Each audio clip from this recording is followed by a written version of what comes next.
টলিউডের এই জনপ্রিয় জুটিকে সকলেই চেনেন। দেবশ্রীকে ডিভোর্স কেন দিয়েছিলেন প্রসেনজিৎ জানেন?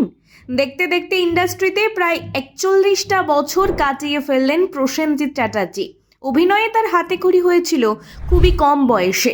শিশু অভিনেতা হিসেবে বিশ্বজিৎ চ্যাটার্জির ছেলে প্রসেনজিৎ পা রেখেছিলেন অভিনয় দুনিয়াতে। যেন সুপারস্টার হওয়ার জন্যই জন্ম হয়েছিল তার। একটু বড় হতেই যখন নায়ক হিসেবে তার প্রবেশ ঘটল ইন্ডাস্ট্রিতে, তখন মানুষ তাকে দুই হাত বাড়িয়ে গ্রহণ করেন। টলিউডের গণ্ডি পেরিয়ে বলিউডেও পা রেখেছেন তিনি। সেখানেও তিনি হয়েছেন সুপারহিট। তবে তার ব্যক্তিগত জীবনকে ঘিরে রয়েছে অনেক বিতর্ক।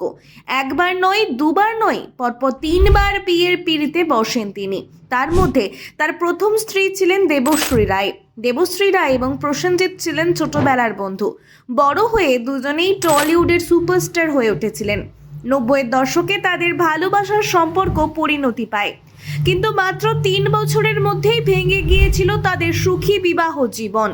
প্রসেনজিতের এবং দেবশ্রীর সম্পর্ক ভেঙে যাওয়া নিয়ে রয়েছে অনেক জল্পনা।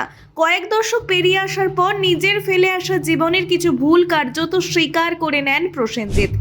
প্রসেনজিৎ বলেন, 3টে বিয়ের মধ্যে যেটা প্রথম মানে ছোটবেলার সম্পর্ক, সেটা যখন ভেঙে যায় আমি 1.5 বছর বাড়ি থেকে বেরোইনি। অভিনেতা আরও বলেন, আমি ফ্ল্যাটের দরজা খুলিনি। তারপর একদিন মনে করলাম নিজেকে নিজেই বন্দি করে কি লাভ, আমাকে তো সকলের সামনে আসতেই হবে।